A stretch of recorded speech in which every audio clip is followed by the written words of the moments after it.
Hi everyone, my name is Parth Sarthi, and from today onwards we are going to start a great topic, that is insolvency in bankruptcy code, uh, rather IBC 2016. But before starting the topic, I want to discuss a small case with you. Uh, this is a website, अगर हम बात करें तो that is IBBI, right? .gov.in. Modi ji आएंगे अभी,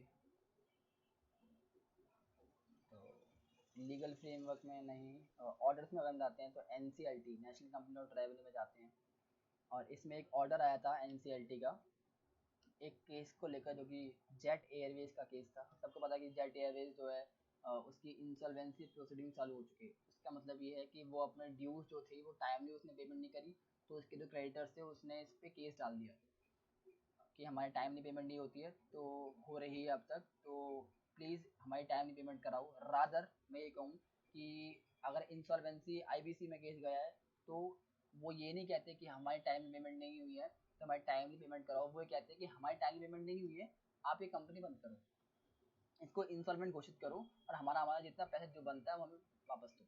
ऐसा इस case में होता है। सेक्शन 7, 9 या फिर 10 में आप जाओगे तो यही बात होती है।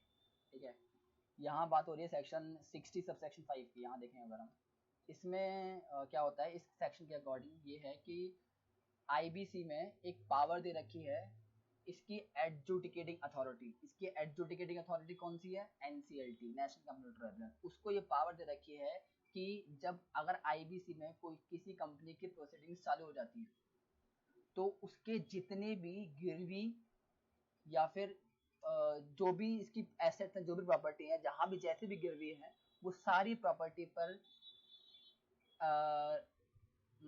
डिसीजन लेने का जो अधिकार हो जाता है वो हो जाता है आपका एनसीएलटी का। मतलब अब वो जो आपने किसी को बेच रखी है, उधार दे रखी है, वो आप उसको पैसे दोगे या वो आपको पैसे देगा, या किसी ने उधार ले रखी है या जो भी है, वो सारा डिसीजन अब आपको एनसीएलटी देखेगा। तो उस केस में क्या हुआ था मैं आपको दिखाता हूँ।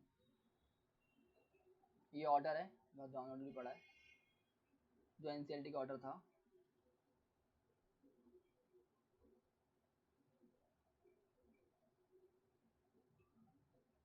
This is order.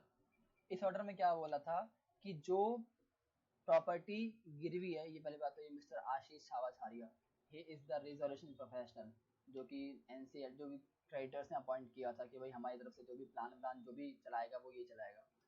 तो एनसीएलटी ने क्या किया था, जो दो आपके कॉम्प्लेक्सेस थे जेट एयरवेज के नाम से, second third and fourth floors of jet Airways Godrej BKC building, in short premises हम आगे बोलेंगे तो इसके बारे में।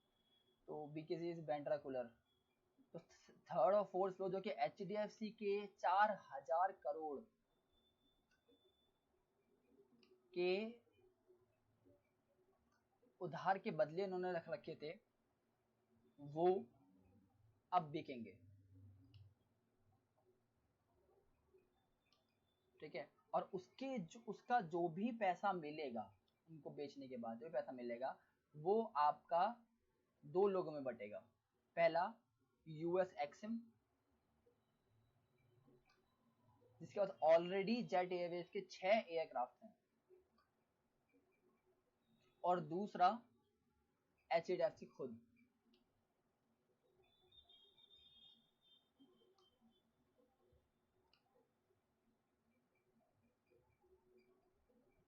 तो इन दोनों में वो बिकेगा। इसकी जो प्रोसीडिंग्स होगी वो पैसे उनको दिए जाएंगे, क्योंकि जब आईबीसी में जाती है ना प्रोसीडिंग्स, केस जब जाता है तो क्या होता है कि कंपनी का अब जितना भी मैनेजमेंट है वो सारा हटा दिया जाता है। अब कंपनी का मैनेजमेंट कौन करेंगे? उसके क्रेडिटर्स। और HDFC is also one of the creditors of the Jet Airways.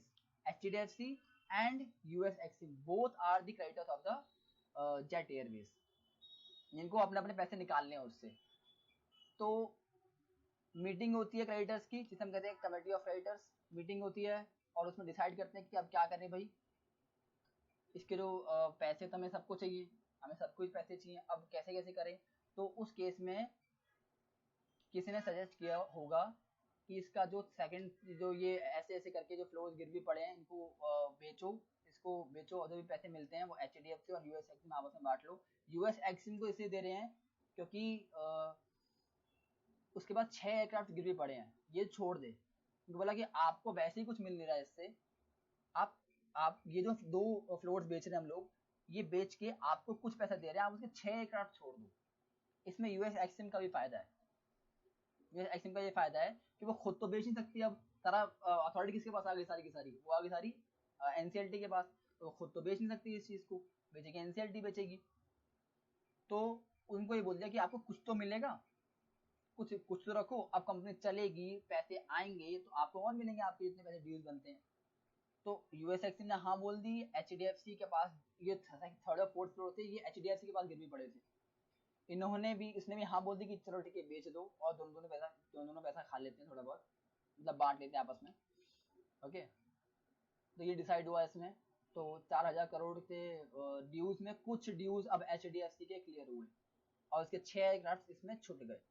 अब ये एक, इसे बोलते हैं प्लान, ये एक प्लान बनता है, इसे हम कहते हैं रिजोल्यूशन प्लान, और रादर हमसे रिवाइवल प्लान भी कह सकते हैं इसको। कंपनी को रिवाइव करने की कोशिश चल रही है जेट एयरवेज लाइक डूबी पड़ी काफी हद तक, उसको मतलब उसको उठाने की कोशिश कर रहे हैं, और ये छोटे छोटे प्लान है जिनको उठाने की कोशिश कर रहे हैं कि चलो 6 एयरक्राफ्ट छूटेगा उसके, अब वो चलेंगे, कुछ पैसे आएंगे, छोटे ड्यूज भी कम हुए और एसेट्स बेचेंगे। गलती किसकी है इसमें? उसके जो कंपनी के डायरेक्टर्स हैं, कंपनी के जो मैनेजमेंट है, उनकी गलती है ना। तो उनकी वो बेचेंगे, उनके एसेट्स ही बेचेंगे, उनके बाद जो उनके सामान है वो बेच बेच के कंपनी को चलाने की कोशिश करेंगे। और ये सब काम आपको सौंप रखा है आशीष छावा छारिया जी को, क्योंकि इसका रिजोल्यूशन प्रोफेशनल है। 2 तरह के प्रोफेशनल होते हैं इसमें, एक इंटरिम होता है। इंटरिम वो होता है जब आप एप्लीकेशन लेके एनसीएलटी जा रहे हो, तो आप उस एप्लीकेशन में भी एक नाम लिखते हो, बीच में लिखते हो कि सर हम इसकी इसकी इंसॉल्वेंसी की प्रोसीडिंग चाहते हैं क्योंकि हमारा पेमेंट नहीं कर रहा, और उस प्रोसीडिंग के दौर पे हम आईआरपी, जो एक बंदा है जो हमारी तरफ से चाह रहे हैं अपॉइंट हो, इंटरिम रिजोल्यूशन प्रोफेशनल, वो ये होना चाहिए। अब वो एनसीएलटी देखती है, उसको पूरे वो देखती है, और जो प्रूफ आपने लगाए हैं और बाकी के जो सीईओ क्रेडिटर्स हैं उनको भी बुलाती है, कंपनी के साथ डेटा छानती है, उसके बाद डिसाइड करते हैं कि हाँ ये कंपनी एक्चुअली नहीं पे कर पा रही है। फिर उसके बोलते हैं हम कॉर्पोरेट इंसॉल्वेंसी रिजोल्यूशन प्रोसेस, हम कहते हैं CIRP, वो स्टार्ट हो जाती है। अब वो स्टार्ट हो जाती है तो पूरा मैनेजमेंट हट जाता है, फिर क्रेडिटर आ जाते हैं, अब उनकी मीटिंग होती है, वो डिसाइड करते हैं कि भाई ये बिकेगा, वो बेचते हैं, यहाँ भी इसकी वो सब है, और इधर छुड़वाते हैं, वो सब इसमें हो रहा है। ऑलराइट, तो ये न्यूज़ आई थी आपकी 11 तारीख को, और अच्छी न्यूज़ थी एक तरीके से जेट एयरवेज के लिए, और HDFC और एक्सिम बैंक वगैरह। Exim bank is a US bank, it is overseas bank, it is not an Indian bank by the way, overseas bank है, उस पे भी, उससे भी उधार कुछ ले रखा होगा।